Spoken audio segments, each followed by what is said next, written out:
Hello dear students, एक बार फिर से आप सभी का स्वागत है आपके अपने यूट्यूब चैनल गुरुजी 247 ऑनलाइन क्लासेस में।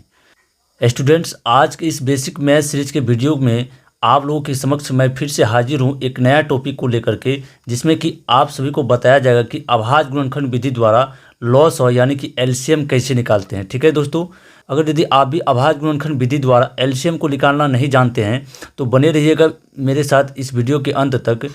ठीक है दोस्तों, वीडियो को जरा सा भी स्किप नहीं कीजिएगा दोस्तों, क्योंकि आज का यह वीडियो बहुत ही महत्वपूर्ण और ख़ास होने वाली है, जिसमें कि बिल्कुल नया टॉपिक है अभाज्य गुणनखंड विधि के द्वारा लॉसो कैसे निकालेंगे। ठीक है दोस्तों, इसमें सबसे पहली बात ध्यान देने वाली बात यह है कि अभाज्य गुणनखंड मतलब अभाज्य संख्या सबसे पहले क्लियर कर लेंगे कि अभाज्य संख्याएँ क्या होती है। ठीक है, अगर यदि आप अभाज्य संख्या का डिफिनेशन नहीं जानते हैं, अभाज्य संख्या क्या होती है इसके बारे में बिल्कुल नहीं जानते हैं, तो आपको मेरे द्वारा यहाँ पर वीडियो के ऊपर में आई बटन दिख रहा होगा, यहाँ पर लिंक दे दिया जाएगा, तो यहाँ से क्लिक करके सबसे पहले उसको भी देख लें।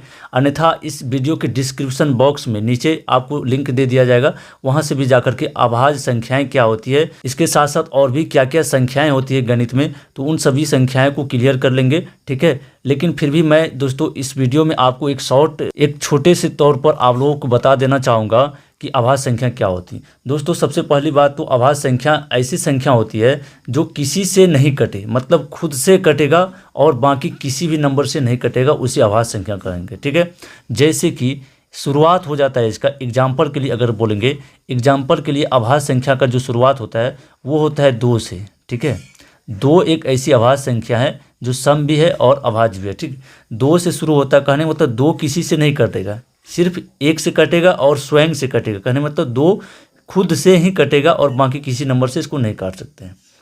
इसी तरह 3 होता है अभाज्य संख्या, इसी तरह फिर 5 होता है।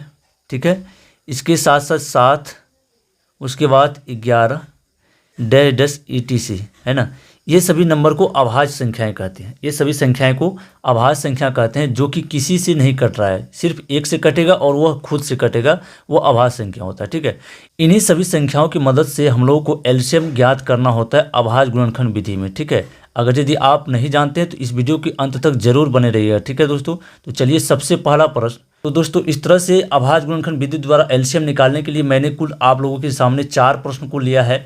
इन चारों प्रश्न को बना करके दिखाएंगे, जिसमें से कि आपको पूरा एलसीएम का जो कंसेप्ट होता है वो क्लियर करा दिया जाएगा। ठीक है, और इसके साथ साथ अगर यदि आपको किसी भी नंबर का, किसी भी 2 नंबर 3 नंबर 4 नंबर इस तरह का नंबर दे दिया जाए, दो जैसे यहाँ पर 2 ठो संख्या दिया हुआ, इसमें भी 2 संख्या है, अगर आपको 3 ठो संख्या दे देगा या फिर 5 संख्या दे देगा तो उसका भी एलसीएम आप बहुत ही इजीली तरीके से निकाल पाएंगे। ठीक है, तो सबसे पहले क्या करते हैं, अभाज्य गुणनखंड विधि में कोई भी नंबर दिया हुआ रहेगा इस तरह से, जैसे इसमें 16 है और 24 दिया हुआ है, तो उसमें 2 से भाग देने का प्रयास करते हैं। 2 से, अगर यदि 2 से दोनों नंबर कट रहा है ना, ऐसा नहीं कि सिर्फ 16 कट गया 24 नहीं कटे तो दे देंगे 2 से, तो ऐसा नहीं करना है। ठीक है, 2 से दोनों नंबर से कटेगा तब 2 से देंगे, अगर यदि 2 से दोनों नंबर नहीं कटेगा उसके बाद 3 से देंगे, अगर 3 से भी नहीं कटेगा तो 5 से लगाएंगे, 5 से भी नहीं कटेगा तो 7 से लगाते हैं। इस तरह से हम लोग जो है कि संख्याओं को कटाने का प्रयास करते हैं ना, भाग देने का प्रयास करते हैं।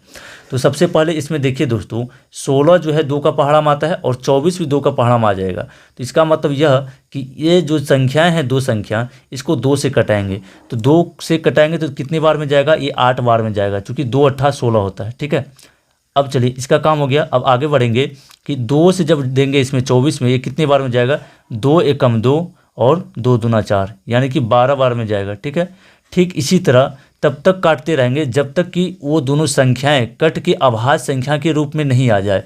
तो यहाँ पर फिर 2 से लगाएंगे, 2 चौका 8 है ना, 2 चौका 8 होता है, उसके बाद 2 छक्का 12, इस तरह से और आगे बढ़ते जाएंगे। फिर इसमें से देख रहे हैं दोस्तों कि ये दोनों संख्याएं 2 से कट रहा है, मतलब 2 का पहाड़ा में 4 और 6 दोनों आता है, तो फिर 2 से लगाएंगे। 2 से जब लगाए तो ये हो गया 2 दूना 4 और ये 2 तिया 6। अब देखिए दोस्तों ध्यान दीजिएगा थोड़ा, यहाँ पर क्या है कि 2 आया और 3 आया, तो अब आगे इससे नहीं जाना है, क्योंकि अभाज्य संख्या हम लोग को लास्ट में प्राप्त हो गया। अंत में जब अभाज्य संख्या आ जाए खुद से कट के तो आगे नहीं कटाते हैं, तो इसलिए इसका अंत में लिख देंगे कि लॉसो बराबर यानी कि एलसीएम बराबर, इसलिए जो इसका एलसीएम होगा लॉसो होगा, क्या होगा, इन सभी संख्याओं को गुणा के रूप में लिख लेते हैं। यहाँ से इतना यहाँ तक जितना भी संख्या होगा उसको गुणा के रूप में लिख लेंगे। ये हो जाएगा 2 गुना 2 गुना 2 फिर से गुना 2। इस तरह से 4 ठो 2 प्राप्त हुआ है, 1 ठो 3 प्राप्त हुआ है। इसको लिख लेंगे इस तरह से गुना में। तो चलिए अब क्या करेंगे, सभी को गुना कर लेंगे। तो 2 दूना 4, 4 दूना 8, 8 दूना 16 और 16 तिया 48, है ना। ये हो गया 48। कहने का मतलब ये हुआ कि अगर यदि 16 और 24 का एलसीएम निकालेंगे तो आपका आंसर हो जाएगा 48, है ना। एलसीएम निकल गया 48। इस तरह से बहुत ही आसान तरीके से हम लोग जो है किसी भी नंबर का एलसीएम निकाल पाएंगे, ठीक है। आगे का जो प्रश्न है, चलिए इसमें भी देख लेते हैं क्या है। आगे का प्रश्न में क्या है कि 32 और 36 का लॉसो निकालना, ठीक है। 32 और 36 का लॉसो निकालना, तो क्या करेंगे, इसमें भी सबसे पहले 2 से ही कटाएंगे। 2 से देंगे तो ये हो गया कितना, 2 से देंगे तो 2 एकम 2, यहाँ 3 था तो 2 एकम 2 हो गया, बच गया 1, तो ये 12 बन जाएगा। जब 12 बनेगा तो 2 का पहाड़ा कितना बार पढ़ेंगे, 2 का पहाड़ा 6 बार पढ़ेंगे तभी जाके 12 होगा, यानी कि 2 छक्का 12, ठीक है। चलिए यहाँ पर है 36। अब फिर यहाँ एक एक करके डिवाइड करेंगे, 3 और 6 को अलग अलग कर से कर लेंगे। तो 2 एकम 2 होता है, तो यहाँ पर हो जाएगा 1, यहाँ पर 3 है तो 1 बचा हुआ, 1 बच गया तो यह 16 बन जाएगा, 2 अट्ठा 16। चलिए अब फिर क्या करेंगे, आगे भी यह 2 से डिवाइड हो रहा है, मतलब आगे भी 2 से कट रहा है, क्योंकि 2 का पहाड़ा में 16 भी आता है और 18 भी आता है। तो क्या करेंगे, इसमें दे देंगे कि 2 अट्ठा 16 और 2 नमा 18 होता है, ठीक है, 2 नमा 18 होता है।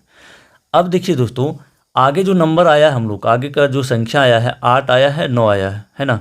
तो इसमें क्या करेंगे, अब 2 से नहीं कटेगा, 2 से देंगे तो सिर्फ 8 आता है 2 का पहाड़ा में, 9 नहीं आता है, ठीक है। अगर यदि आगे 3 से देते हैं, है ना, 2 के बाद आपको बताया गया कि 3 से देंगे, तो 3 से लगाएंगे, तो 3 से अगर लगाते हैं, 3 का पहाड़ा में सिर्फ 9 आता है, 8 नहीं आता है, ठीक है। तो इसलिए जो है इसको जैसा का वैसा रहने देंगे और एलसीएम हम लोग लिख लेंगे कि, इसलिए एलसीएम बराबर क्या हो जाएगा, एलसीएम बराबर ये हो जाएगा 2 गुना 2 गुना 8 गुना 9, ठीक है।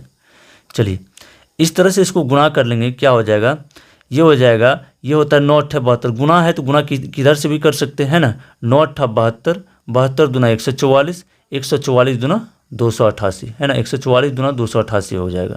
तो ये हो गया, इसका एलसीएम हो गया 288। इस तरह से भी आपका आंसर हो गया, है ना। चलिए अब आगे का प्रश्न देख लेते हैं। आगे का प्रश्न में क्या है, आगे तीसरा नंबर प्रश्न में आपको लिया गया है कि 18 और 27 का एलसीएम निकालिए, किस विधि द्वारा, तो अभाज्य गुणनखंड विधि द्वारा, है ना। अभाज्य गुणनखंड विधि द्वारा 18 और 27 का एलसीएम निकालना है। तो इसमें देखिएगा 18 है और 27 है, यहाँ पर देखिएगा दोस्तों 2 का पहाड़ा में सिर्फ 18 आता है लेकिन 27 नहीं आता है। आपको क्या बताया गया कि अगर यदि कोई भी अभाज्य संख्या से इसको भाग लगाएंगे तो उससे दोनों संख्याएं कटना चाहिए, मतलब 18 भी कटना चाहिए, 27 भी कटना चाहिए। 2 से देंगे सिर्फ 18 कटेगा, 27 नहीं कटेगा। तो इसको क्या करेंगे, आगे बढ़ जाएंगे, 3 से लगाएंगे, 3 से लगाएंगे तो ये दोनों कट जाएगा। तो यहाँ पर 3 से देंगे, 3 छक्के 18 होता है और 3 नमा 27 होता है, ये हो गया 9, यहाँ पर हो गया 6, ठीक है। उसके बाद फिर क्या करेंगे, फिर से 3 से लगाएंगे, ये हो जाएगा 3 दूना 6 और ये हो गया 3 तिया 9। और यह जो आगे इसको नहीं काट सकते, है ना, आगे इसको नहीं काट सकते, इसलिए लिख लेंगे इसका एलसीएम बराबर क्या हो जाएगा, एलसीएम हो जाएगा जो आया है वहाँ पर 3 गुना 3 गुना 2 गुना 3, क्या हो जाएगा, 3 तिया 9, 9 दूना 18, 18 तिया 54। इस तरह से हम लोग का आंसर 54 आ गया, ठीक है। 18 और 27 का एलसीएम कितना आ गया, 54। चलिए एक और प्रश्न जो अंतिम में आपको प्रश्न लिया गया है, यह है कि 25 और 35 का एलसीएम निकालना हम लोग को अभाज्य गुणनखंड विधि द्वारा। तो आपको बताया गया, तो सबसे पहले 2 से लगाते हैं, उसके बाद 3 से लगाते हैं, 3 से भी नहीं लगे तो 5 से लगाते हैं, है ना। तो इसमें से देखिए क्या है कि 2 से लगाएंगे तो 2 का पहाड़ा में 25 और 35 दोनों में से कोई नहीं आता है, ठीक है। इसके बाद आगे बढ़ेंगे, 3 से लगाएंगे, 3 का पहाड़ा में भी 25 नहीं आता है, ठीक है, ना ही 35 आता है। तो आगे चलेंगे, 3 के आगे क्या है अभाज्य संख्या, तो 5 है, तो 5 से लगाएंगे, ये 5 से कट रहा है, 5 25, यानी कि 5 का पहाड़ा 5 बार पढ़ेंगे तो 25 हो जाएगा। और ये 5 से जब इसको लगाएंगे तो 5 7 35, है ना। 5 का पहाड़ा 7 बार पढ़ने से क्या हो जाता है, ये कट जाता है, 35 कट जाता है। तो इस तरह से देखिए दोस्तों, अंत में खुद ही अभाज्य संख्या प्राप्त हो गया। तो इसको इस तरह से लिख सकते हैं कि एलसीएम जो होगा, और आगे नहीं कटेगा तो इसलिए इसको लिख सकते हैं एलसीएम जो होगा 5 गुना 5 गुना 7। जब इसको गुना करेंगे, मल्टीप्लाई करेंगे सभी को आपस में, तो क्या होगा, 25, ये 25 हो जाएगा और 25 7 हो जाता है कितना, 175। तो इस तरह से कह सकते हैं कि 25 और 35 का जो एलसीएम आया वो कितना आ गया आपका, 175 आ गया, ठीक है। तो इस तरह से आपको एक ही विधि लगा करके, एक ही कंसेप्ट को लगा करके आप जो है किसी भी कितना भी बड़ा नंबर हो उसका एलसीएम बहुत ही आसान तरीके से बना सकते हैं, है ना। आशा करता हूं कि ये पूरा कंसेप्ट आपको क्लियर होगा। अगर यदि वीडियो पसंद आया है तो वीडियो को लाइक कर दीजिए, ज़्यादा से ज़्यादा दोस्तों तक शेयर कीजिए। ठीक है दोस्तों, मिलते हैं फिर इसी तरह की बेसिक मैथ सीरीज के वीडियो के साथ। और अगर यदि आप अभी तक चैनल को सब्सक्राइब नहीं किए तो चैनल को सब्सक्राइब कर लीजिए, बेल आइकन को दबा दीजिए। कमेंट बॉक्स में यह जरूर कमेंट करें कि आप किस टॉपिक पर वीडियो चाहते हैं। ठीक है दोस्तों, अगर यदि आप कमेंट करेंगे उस टॉपिक पर वीडियो बना करके भरसक प्रयास किया जाएगा कि अपलोड करने का। ठीक है, जय हिंद, वंदे मातरम।